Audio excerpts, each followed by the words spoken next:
여러분, 꿈꾸는 자가 견뎌야 할 것들이란 제목을 가지고 오늘 주일 말씀을 여러분과 함께 나눕니다. 20대를 변화시키는 30일 플랜이라는 책에서 나오는 이야기입니다. 하버드 대학교 심리학 연구소는 어느 사회에서나 65세 이상의 정년퇴직자들이 3, 그 다음에 10, 그 다음에 60, 그 다음에 27이라는 비율로 경제 피라미드를 구성하고 있다는 것을 발견하게 됩니다. 3%는 최고의 부를 누리고 있었습니다. 그리고 10%는 퇴직 전과 별 차이 없는 경제력을 갖고 살고 있었습니다. 그러니까 60%는 간신히 생활을 유지해 나가는 정도로 살고 있었고요. 27%는 자신의 힘으로는 살 수 없는, 누군가의 도움이 아니고는 살아갈 수 없는 사람들로 구성되어 있다는 것을 발견하게 됩니다. 왜 이런 차이가 났을까를 이제 조사를 해보았죠. 그런데 그들 사이에 다음과 같은 아주 극명한 차이가 있었던 것을 발견합니다. 3%는 젊었을 때부터 자신의 목표를 글로 적고 수시로 꺼내서 그것을 읽는 습관을 가진 사람들이었다는 거예요. 10%는 목표는 있으되 글을 적고 수치로 꺼내 읽는 습관을 갖지 않은 사람들이었다는 거죠. 그리고 60%는 목표가 수시로 바뀐 사람들이었고 27%는 가장 낮은 등급에 있었던 그 위치에 있던 사람들은 목표 자체가 없었다는 것을 발견하게 되었습니다. 근데 여러분, 이 비슷한 조사의 결과가 예일대학교에서도 있었다는 거예요. 예일대학교에서 1953년에 졸업생을 대상으로 다음과 같은 질문을 던졌어요. 지금 당신은 인생 목표를 구체적으로 적어놓은 종이를 갖고 있습니까? 라는 질문에 3%만 그렇다고 대답했습니다. 나머지 97%는 아니라고 대답을 했습니다. 그리고 세월에 질려서 20년이 지난 뒤에 다시 1973년도에 1953년도에 졸업을 했던 그 학생들을 추적하기 시작했습니다. 그리고 그들의 경제력을 조사했습니다. 그 결과 놀랍게도 그 3%가 나머지 97%의 재산을 합친 것보다도 더 많은 재산을 모으고 살고 있었다는 거예요. 그들이 사회의 주류가 되어서 사회를 이끌어가는 사람들이었다는 것을 발견하게 됩니다. 여러분, 인종이나 학력, 부모의 환경의 차이가 아니라 극명한 차이는 비전의 차이였습니다. 어떤 비전을 갖고 있었느냐, 어떤 비전을 갖고 어떤 꿈을 갖고 사느냐, 그 꿈이 구체적이냐 아니고, 그리고 그것을 구체적으로 자기 안에 확인하며 살아가고 있느냐가 그들의 인생을 나누고 됐다는, 이것은 어떤 사람들은 뇌피셜이나 어떤 사람들의 어떤 상상력이 아니라 대학교에서 조사한 결과라는 거죠. 그래서 이것은 굉장한 의미 있는 이야기입니다. 저는 여러분과 함께 오늘 꿈과 비전에 대한 이야기를 나누려고 합니다. 왜냐하면 오늘 우리 교회가 이제 이렇게 새롭게 시작함에 있어서 우리는 우리에게 가장 필요한 것이 무엇일까를 고민했을 때 우리가 어떤 비전을 가지고 나가느냐가 굉장히 중요하지 않을까 생각들어서 저는 이 말씀을 여러분과 나누려고 합니다. 그런데 저는 사실 꿈이나 비전이나 또 긍정적 사고 등의 이런 류의 설교는 사실 좋아하지 않습니다. 왜냐하면 이런 주제는 자칫 잘못하면 번영신약이나 아니면 적극적인 사고방식과 같은 인본주의 사고로 빠지기가 쉽고요. 성도들도 마치 그것이 기독교 신앙인 것처럼 오해하기 쉽기 때문입니다. 그러나 그럼에도 불구하고 부정할 수 없는 어떤 사실을 계속 맞닥뜨리게 됩니다. 그것이 뭡니까? 바로 세상의 거의 모든 것은 꿈꾸는 어떤 자들에 의해서 발전되어 왔다는 사실입니다. 여러분, 하늘 나는 비행기가, 도로를 달리는 자동차가, 그리고 오늘 우리 손에 들고 세상의 모든 정보를 이 손에서 볼 수 있게 만든 이 스마트폰이 어떤 사람들의 상상과 꿈에 의해 만들어졌다는 것을 우리는 부인할 수 없다는 얘기죠. 마치 앞에서 말한 하버드나 예일대가 조사한 결과처럼 3%의 어떤 사람들의 꿈이 세상을 바꾸어 가고 있는 것입니다. 그렇다면 여러분, 우리는 이런 꿈이나 비전, 목표, 또 인간의 집요한 노력, 이런 것들을 우리는 어떻게 이해하여야 할까? 과연 그것은 인본주의적인 사고의 산물이고 하나님을 대적하는 것인가? 아니면 꿈꾸는 것은 지극히 하나님이 우리에게 주신 선물인가? 우리는 이것을 살펴보려고 합니다. 그 중심에서 오늘 우리가 살펴볼 사람이 이 해답을 찾기 위해서 우리는 요셉의 그의 일생을 살펴봄을 통하여서 우리가 던졌던 질문에 대한 답을 찾아가 보려고 합니다. 조심스럽지만 세상 사람들이 꾸는 꿈과 그리스도인의 꿈은 무엇이 다르고 어떻게 달라야 하며 그리고 그 꿈을 품은 자는 어떻게 살아야 하는지를 여러분과 말씀을 통해서 나누어 보려고 합니다. 먼저는 여러분 비전은 무엇인가에 대해서 우리가 생각해야 합니다. 여러분 꿈꾸는 자에 의해서 세상은 움직인다고 말했습니다. 지금도 뭐 있는지 모르겠지만 제가 중학교 다닐 때 보면 여러분 항상 그 영어 문법책에 나오면 뭐 boys be ambitious 이렇게 해가지고 그 젊은이들이요 뭐 야망을 가져라 하는 그런 문구들이 있었습니다. 이 말은 미국의 클락 총장이 140여 년 전에 일본의 홋카이도 농업대학교 학교에서 학장으로 있다가 본국으로 돌아갈 때 마지막 연설에서 일본의 청년들을 향해서 했던 말입니다. 근데 놀랍게도 일본 사람들은 이 말을 잘 모른다고 그래요. 우리는 우리 문법책에 항상 이것이 써 있으니까 우리는 이것을 늘 외우면서 살아왔죠. 근데 여러분 야망은 사실 꿈과 비전을 자기가 생각하는 것보다 더 크게 가지는 것이 야망입니다.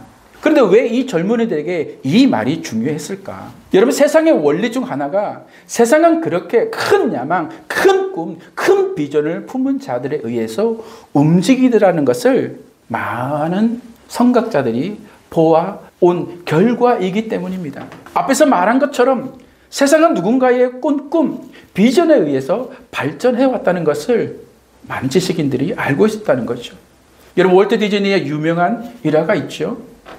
디즈니랜드는 월트 디즈니에 의해서 만들어졌지 않습니까? 그런데 정작 그는 그것을 완공되는 것을 보지 못하고 죽었어요. 그러니까 디즈니랜드가 완공되고 완공식이 있던 날의 이야기입니다. 그 완공식이 있던 날에 한 기자가 디즈니의 부인에게 이렇게 질문을 했습니다. 부인, 당신의 남편은 꿈꾸었던 것을 보지 못하고 자꾸 하셨는데 오늘이 이 완공식의 감회가 어떻습니까? 라는 질문을 했습니다. 그랬더니 이 부인이 이렇게 대답하는 거예요. 기자 양반, 내 남편이 이것을 보지 못했다고요? 아니요. 그는 오래전에 이것을 보았습니다. 그리고 이 놀이공원은 그가 본 그의 꿈의 실현에 불과합니다. 여러분 이 말이 우리에게 도전이 되지 않습니까?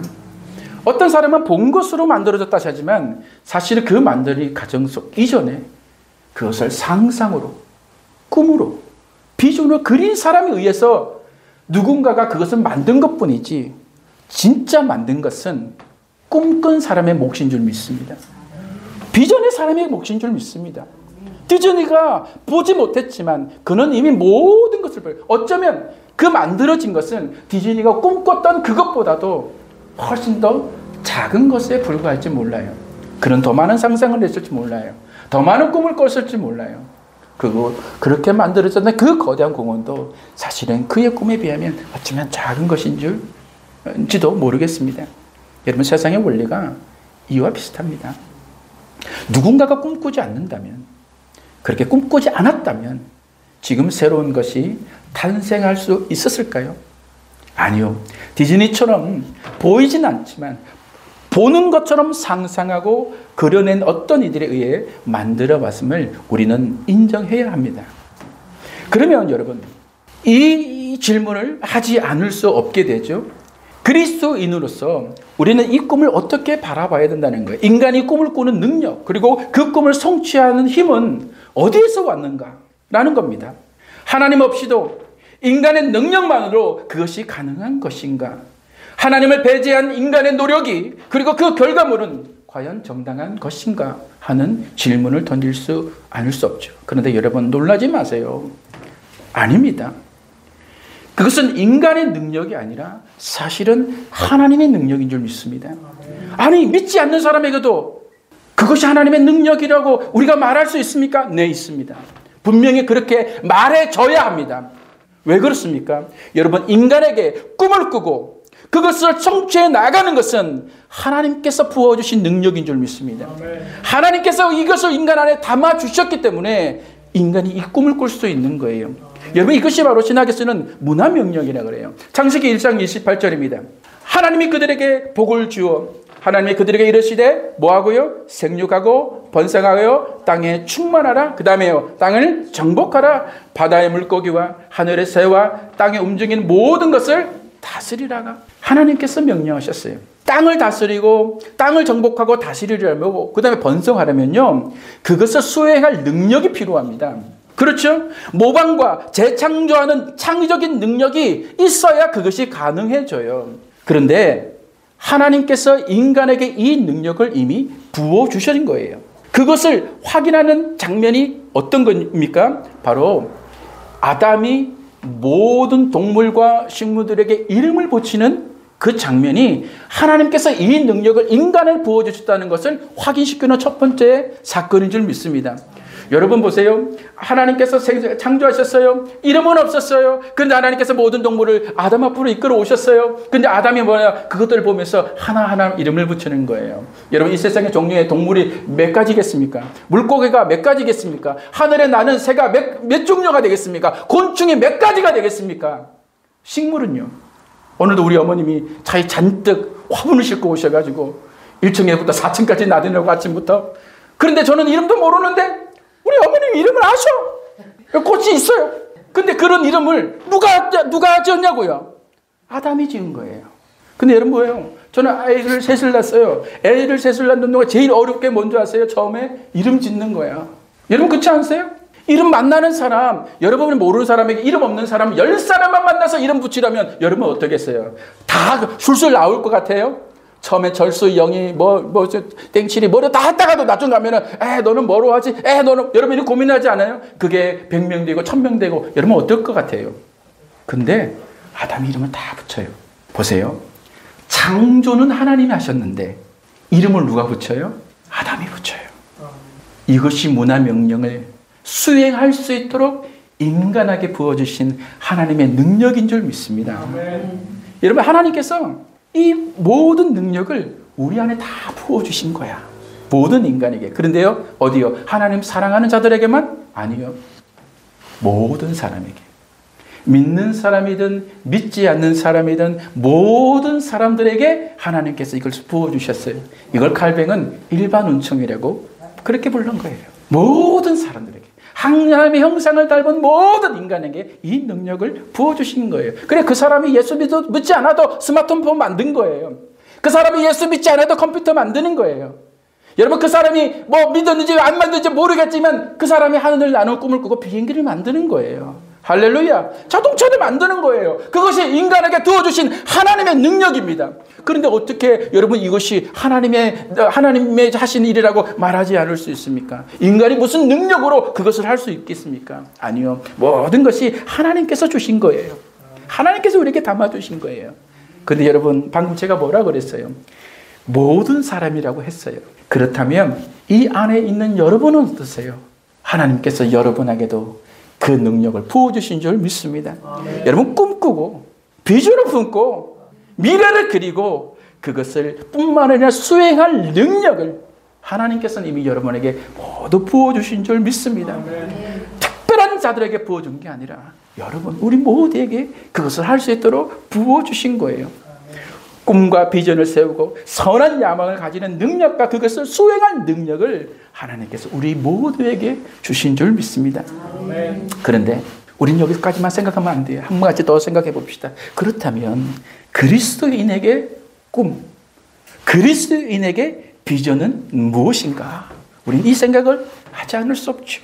여러분, 세속적인 꿈과 하나님의 사람들이 꾸는 꿈은 과연 다른 것인가? 단언하건대 여러분, 다릅니다.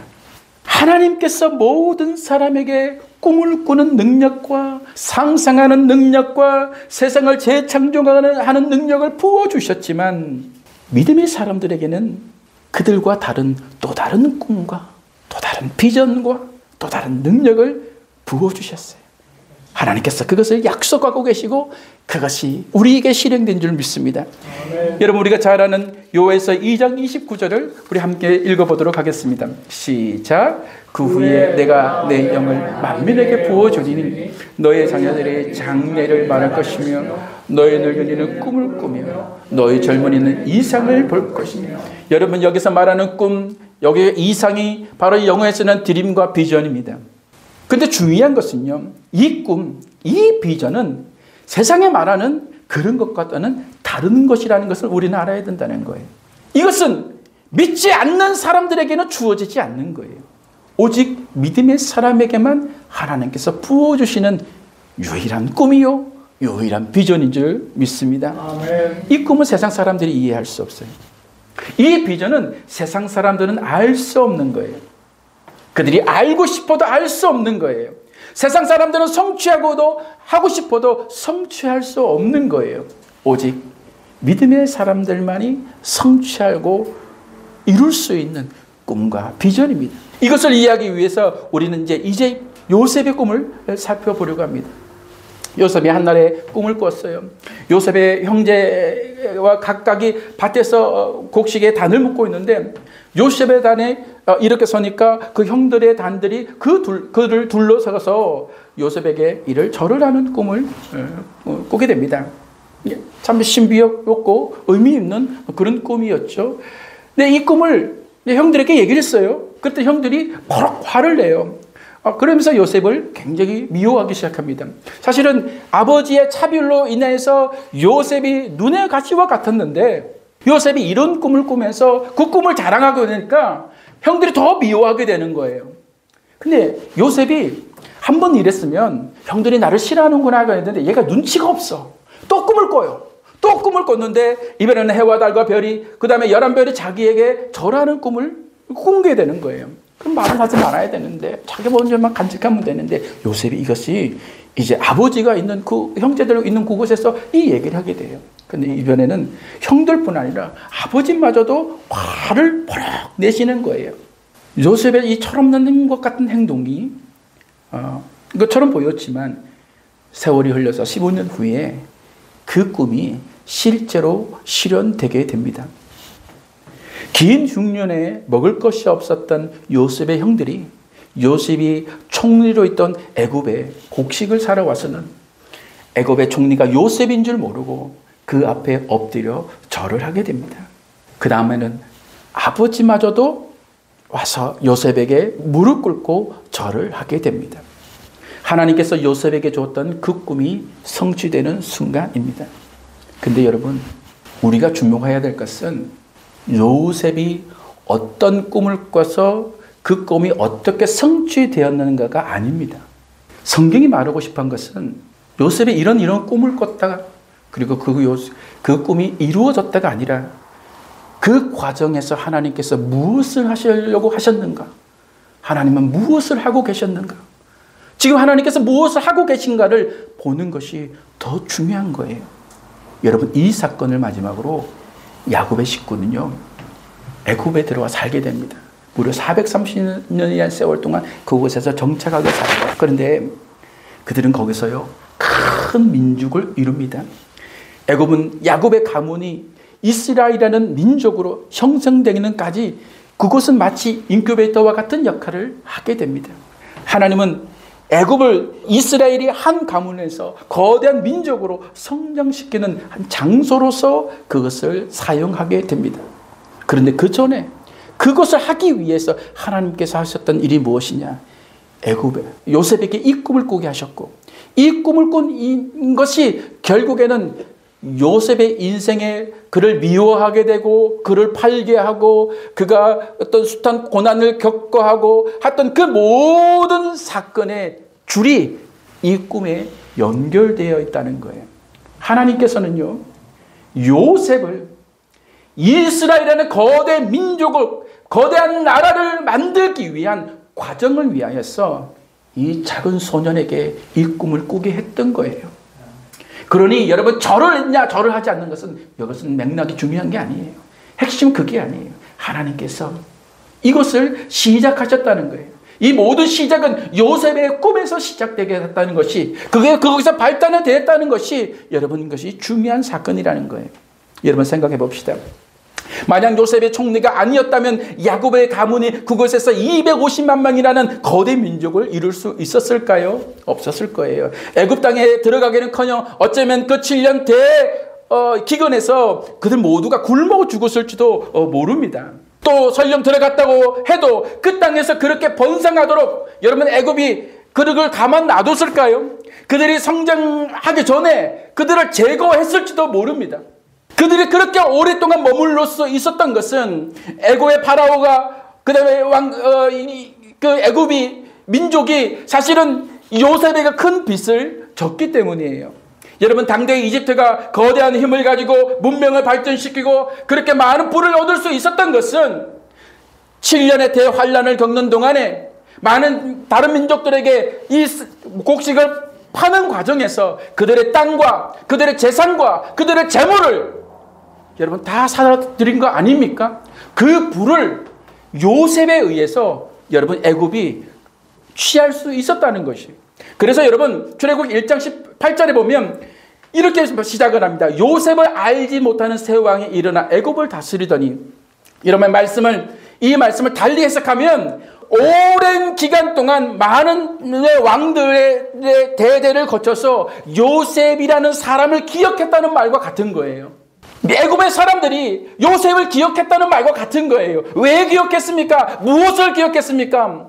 요셉의 행한 일들에 대한 감사, 그것을 기억했다는 거예요. 그것이 이스라엘 민족이 애굽 땅에서 그렇게 자리를 잡고 오랜 세월 거대한 민족으로 형성되어가는 그 과정 속에 애굽이 그들을 그대로 그렇게 할 수 있도록 내버려 두게 된 이유가 된 거예요. 그러니 여러분 요셉의 꿈은 그러면 누가 주신 거예요? 여러분, 하나님이 주신 꿈이었어요. 하나님이 주신 비전이었어요. 어린 요셉이 그것을 알았을까요? 여러분, 몰랐어요. 그냥 철없어 자신의 꾼 꿈을 눈치 없이 형들에게 떠들어대는 그냥 철부지에 불과했을 거예요. 그것도 한 번이 아니라 두 번이나 그랬어요. 그것 때문에 요셉은 팔려간 겁니다. 여러분, 그래서 창세기 37장 10절을 보면 요셉이 그 형들에게 찾아올 때 형들이 뭐라고 그럽니까? 서로 이르되 뭐라고요? 꿈꾸는 자가 오는도다.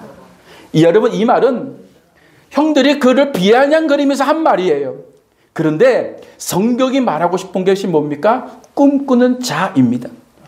그들은 몰랐습니다. 그저 철없는 동생이 저 멀리서부터 걸어오는 거였지만 하나님은 그 걸어오는 그 어린 아이 안에 거대한 꿈을 담아 놓으셨습니다. 하나님의 비전이, 하나님께서 앞에서 성취할 그 일들을 하나님께서 그 어린 아이의 꿈 안에 담아 놓으신 줄 믿습니다. 그리고 그 청년들은 모르고 그것을 모르니까 꿈꾸는 자가 오는도다 라고 비난거렸지만 하나님은 진정한 꿈을 그 안에 담아 놓으셨다는 거예요. 여러분, 이 장면이 연상되십니까? 그러면 우린 여기서 여러분 발견하는 것이 하나 있어요. 세속적인 꿈과 하나님의 꿈의 차이입니다. 여러분, 사실 이 이야기를 하려고 여기까지 여러분 끌고 온 거예요. 여러분, 세속적인 꿈은 어떤 꿈입니까? 그것은 내가 꾸는 꿈입니다. 자신을 위한 꿈이에요. 그것이 때로는 사람들을 이롭게 하기도 하고 인류를 발전시키기도 합니다. 그러나 그것이 인류를 패망하게 만드는, 인류를 망가뜨리는 또한 도구로 쓰임받을 수 있습니다.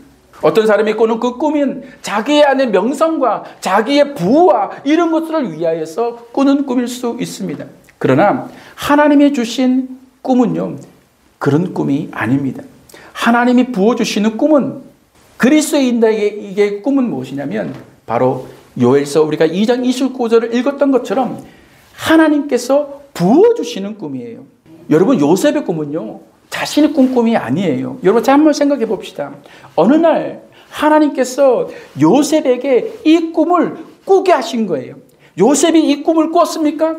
한번 생각해 보세요. 여러분, 요셉이 내가 오늘은 내 형제들의 내게 절하는 꿈을 꿔야지, 아버지와 형제들의 별이 내게 절하는 꿈을 꿔야지 한다고 여러분 그 꿈이 꾸어집니까? 아니에요. 하나님께서 그 꿈을 꾸게 하시는 거예요. 이것이 바로 하나님의 사람이 꾸는 꿈에 나타나는 특징인 줄 믿습니다. 여러분, 요셉의 아버지 야곱은 어떻습니까? 베델에서 꿈은 자신이 꾼 겁니까? 아니면 하나님이 주신 겁니까? 하나님이 주신 꿈이에요. 여러분, 모세는요, 모세가 이스라엘을 출애굽시킬 그런 꿈을 꿨습니까? 아니요. 하나님이 나타나셔서 모세에게 그것을 할 수 있도록 하나님께서 하신 거예요. 다윗은요, 성전 건축에 대한 꿈을 하나님께 자신이 꿔서 그런 게 아니라 하나님께서 그 사모하는 마음을 주셨기 때문에 그 꿈을 꿀 수가 있었던 거예요. 바울은요, 아시아로 가려고 할 때 마게도냐의 환상을 통해서 그 방향을 돌리신 이가 누구이십니까? 하나님이시라는 거예요. 이 모든 꿈의 그 특징이 무엇입니까? 내가 꾸는 꿈이 아니라 하나님께서 그 꿈을 담아주신다는 사실이에요. 그 꿈을 꾸게 하신다는 거예요. 그것을 마음에 품게 하신다는 거예요. 놀랍게도 하나님의 사람은 하나님의 꿈에 의해 움직이는 사람입니다.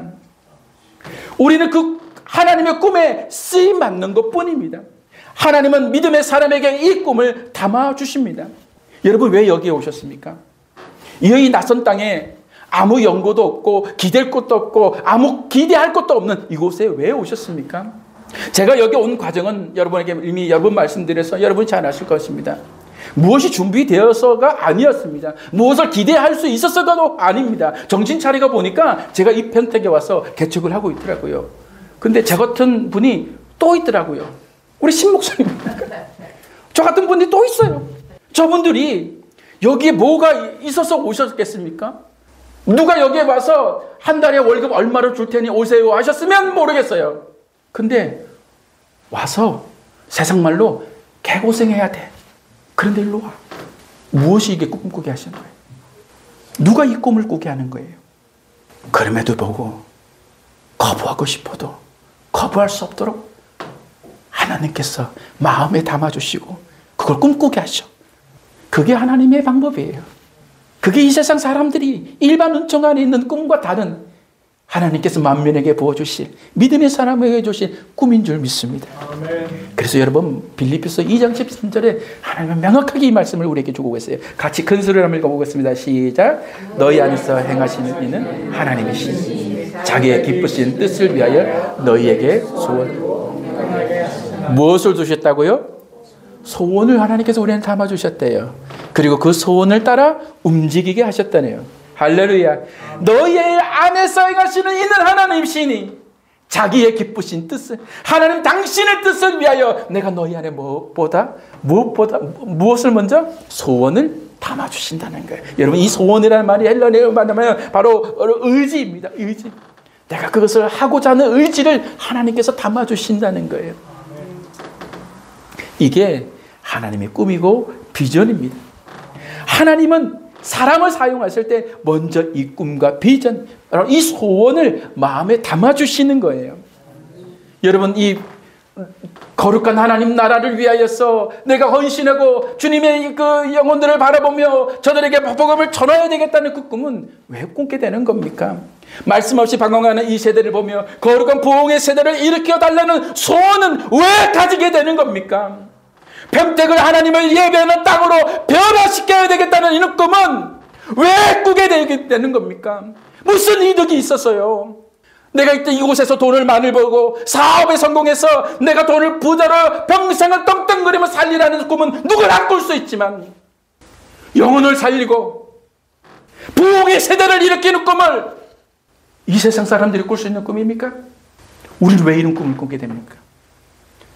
하나님께서 당신의 기쁘신 뜻을 위하여 우리에게 담아주신 아버지의 마음이야.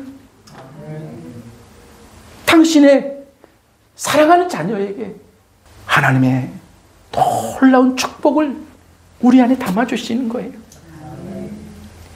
나의 사업을 하나님 나라에 위해 물질의 통로로 사용하겠다는, 그러고 싶다는 소원은 도무지 왜 우리 안에 이 마음이 드는 거예요? 많이 벌었으면 내 거지.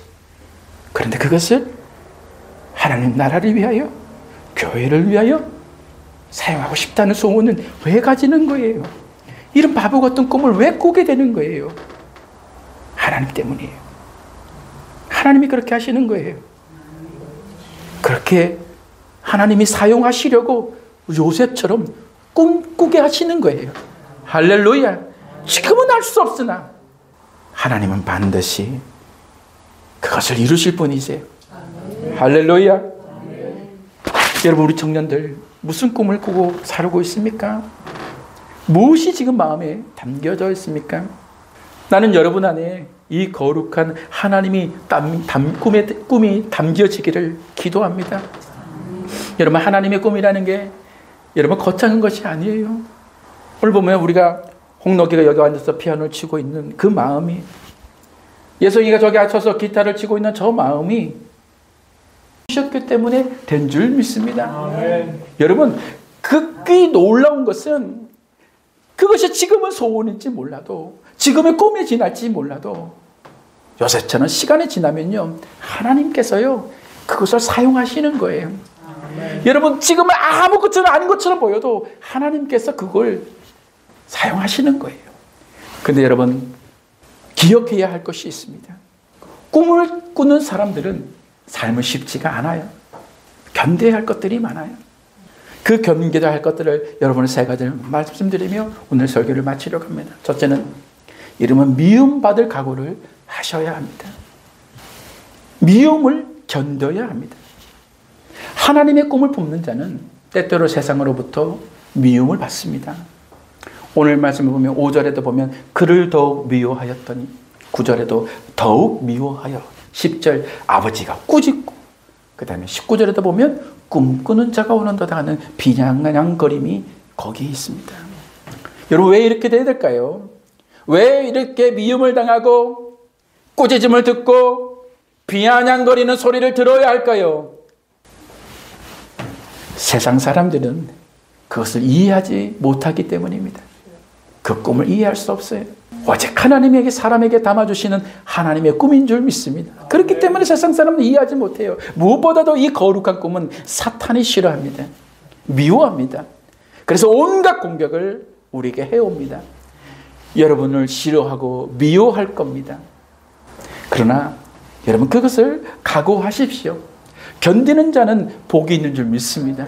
하나님께서 담아주신 그 꿈을 감고 하나님께서 걷게 하신 그 길을 걸으면 때로는 세상이 우리를 미워하고 이해 못하고 핍박과 환난을 우리가 가할 수 있고 우리 인생에 고난이 따라올 수는 있지만 기억하십시오. 하나님께서 반드시 이루어내실 줄 믿습니다. 아멘. 우리는 그것을 믿고 그 미움마저도 받아들일 용기를 가지고 전진해 나가야 될 줄 믿습니다. 아멘. 두 번째는 하나님의 특별한 훈련에 기꺼이 자신을 바칠 각오를 해야 되는 겁니다. 그 훈련을 견딜 각오를 여러분 하셔야 되는 겁니다. 여러분, 요셉의 고난 하나하나를 살펴보면 그 모든 것이 다 의미가 있었습니다. 노예로 팔리지 않았다면 애굽에 오지 않을 겁니다. 보디발의 아내 때문에 억울하게 옥살이 하지 않았다면 요셉이 바로 왕에게 나갈 일도, 총리가 될 일도 없었을 겁니다. 네, 여러분 보세요. 요셉의 위대함은 그가 꿈을 꾼 것에 있지 않다고 말씀을 드렸어요. 그의 꿈이 위대한 것이 아니라 그 꿈을 기꺼이 수용하여서 하나님께서 하게 하신 그거를 기쁨으로 감당해냈을 때에 요셉이 위대한 것입니다. 아멘. 오늘 여러분 안에 하나님께서 꿈을 담아주셨다니까요. 여러분 안에 그 소원들을 담아주셨다니까요. 여러분, 이 현장의 그 증거입니다. 그럼에도 불구하고 여러분이 하나님께 기꺼이 이것을 드리려고 한다면 하나님께서 여러분을 통해 사용하셔서 여러분을 그렇게 만들어 가실 줄 믿습니다. 네. 여러분, 일본의 그 관상어 중에 코이라는 게 있어요. 얘는 특이해요. 조그만, 여러분, 어항에 이렇게 넣으면 얘는 보통 한 5cm에서 8cm 자라요. 근데 똑같은 놈을 커다란 수족관에 집어넣으면 이게 15cm에서 25cm까지 자라요. 신기하죠? 근데 이 놈을 강물에 넣잖아요. 얘가 90에서 120까지 자라요. 놀랍죠? 여러분, 하나님께서 우리를 키워가시는 방법이 아닐까요? 어항 같은 곳에서 우리를 놓으신 거 아니라 더 크게 하기 위해서 수족관이고 더 크게 하기 위해서 저 험한 강에 우리를 던졌을다 할지라도 그것은 우리를 죽이려는 것이 아니라 우리를 더욱더 크게 만드셔서 우리를 통해 하나님의 역사를 이루어내실 하나님의 방법인 줄 믿습니다. 그러니 여러분, 그것을 두려워하지 마십시오. 담대하게 그것을 받아들이십시오. 그리고 기쁨으로 그것을 수행하고 전진하시기를 주님의 이름으로 축원합니다. 여러분, 우리의 현실을 살아가기에 우리 하나님의 원대한 계획은 우리는 모릅니다. 지금 우리가 받는 것은 고난이죠. 그러나 시간이 지나서야 비로소 알게 될 것들이 분명히 있을 줄 믿습니다. 하나님의 훈련의 시간이었음을 여러분 고백할 때가 분명히 있을 줄 믿습니다. 그러니 과감하게 이 특별한 하나님의 부르심과 그 훈련 앞에 여러분 자신을 드릴 수 있기를 주님의 이름으로 축원합니다. 마지막은 이것입니다. 절망의 순간에도 결코 하나님에 대한 소망을 잃지 않기를 바랍니다. 여러분, 요셉이요, 떡 맡은 그 감옥에서 술 맡은 관원과 떡 맡은 관원의 그 꿈을 해석하게 해주게 됩니다. 그의 꿈의 해석대로 술 맡은 관원은 죽었지만 떡 맡은 관원은 자신의 직으로 복권되었죠. 약속을 했습니다. 당신이 복권되거든 나를 기억하여 주십시오. 내가 너 기억할게. 내가 너 반드시 잊지 않을게. 너의 억울함을 내가 알고 있으니 말해줄게. 그런데 여러분, 그는 복권되었지만 그는 아무런 소식이 들려오지 않은 2년이라는 세월이 흘렀어요. 얼마나 서운했겠습니까? 한 조각의 희망이었던 것이 여러분 절망으로 바뀌지 않았겠습니까? 희망은 꺾였고 더 이상 기댈 곳이 없다고 생각하지 않았겠습니까? 그런데요, 떡 맡은 관원은 잊었어도 하나님은 요셉을 기억하고 계셨습니다. 사람은 요셉을 잊어버렸는지 몰라도 하나님은 요셉을 잊지 않으셨어요. 때가 되니 떡 맡은 관원을 사용하신 거예요. 그런데 여러분, 2년이 역사로 이어지는 시간이 무려 2년이라는 세월이 있었다는 거예요. 여러분, 잊지 마십시오. 하나님에게 2년은 요셉의 완전한 등장을 위한 준비의 시간이었다는 것을. 여러분, 그러니 시간에 매이지 맙시다. 내가 얼마나 시간이 지났는데, 우리가 얼마나 동안 여기 있었는데, 얼마나 더 해야 하나님께서 하실까? 여러분, 그것은 우리의 입장이에요. 하나님은 천년을 하루를 천년같이 보내고 계신 거예요. 중요한 것은 하나님은 지금도 일하고 계시다는 사실입니다. 하나님은 지금도 일하고 계십니다. 그러니 그 꿈을 놓지 맙시다. 오늘 온누리 복음교회가 하나님의 거룩한 일을 감당할 그 꿈을 우리는 놓지 맙시다. 우리가 저 평택대학교에서 찬양 집회를 열고 수많은 청년들이 모여 하나님을 찬양하고 예배하는 꿈, 이 소문이 저 서울로, 저 부산으로, 제주도로, 세계를 넘어 저 이 땅에 힘들어하는 모든 교회에, 한국의 평택이라는 작은 도시에 조그만 교회가 하나님께서 역사하셔서 부흥하고 있더라. 하나님께서 역사하셔서 죽은 영혼이 살아지더라. 이 세대도 하나님의 부흥은 끝나지 않았더라 하는 그 소문이 퍼질 때까지 우리는 그 꿈을 꿈고 전진합시다. 하나님께서 그 일들을 이루어 가실 줄 믿습니다. 우리 함께 찬양합시다. 우리 이 찬양 너무나 귀한 찬양인데요,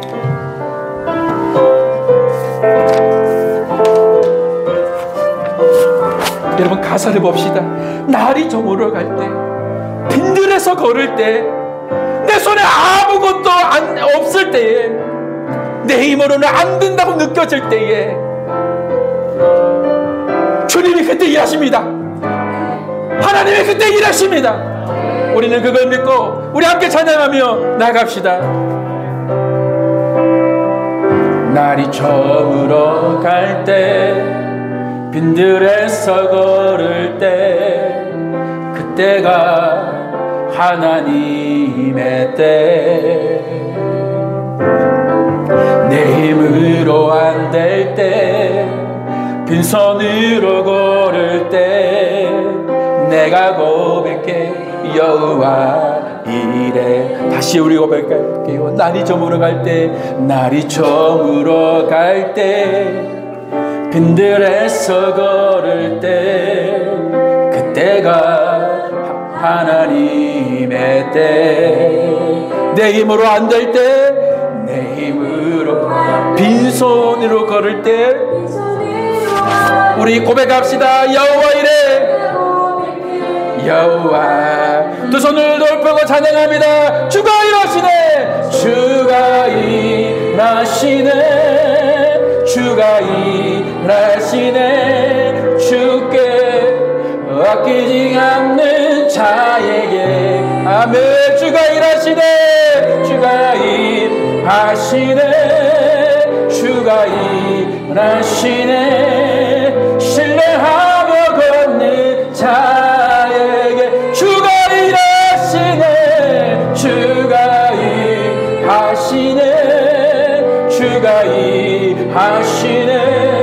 주께 아끼지 않는 자에게 주가 일하시네, 주가 일하시네. 신뢰하며 걷는 자에게. 우리 모이는 이곳에, 우리 모이는 주님이 함께 계십니다.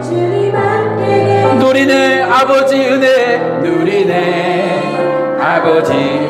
우리의 작은 헌신이 하나님의 역사를 일으켜낼 것입니다. 적은 떡과 물고기 내 모든 것 드릴 때 모두 고백해. 다시 한번 우리 고백해 볼게요. 우리 모인 이곳에 주님 함께 계시네, 우리 모인 이곳에 주님 함께 계시네. 누리네, 누리네 아버지. 적은 떡과 물고기, 적은 떡과 물고기 내 모든 것 드릴 때 모두 고백합시다. 모두 고백해. 여호와 이래. 아멘. 주가 일하시네, 주가 일하시네, 주가 일하시네. 주께 아끼지 않는 자에게 주가 일하시네, 주가 일하시네, 주가 일하시네. 신뢰하며 걷는 자 믿음으로 선포합시다. 주가 일하시네, 주가 일하시네. 주께 아끼지 않는 자에게 주가 일하시네, 일하시네, 주가 일하시네. 우리 함께 이 시간에 꿈을 기도합시다. 하나님, 우리의 꿈을 담아주시면 감사합니다. 이 소원을 담아주시면 감사합니다. 하나님 아버지, 이 걸음을 끊임없이 가까이 해 주옵소서. 포기하지 않게 가까이 해 주시옵소서. 낭망하지 않게 도와주시옵소서. 주님의 일하심을 믿게 하여 주시옵소서. 같이 주님의 이름을 불러 기도합시다. 주여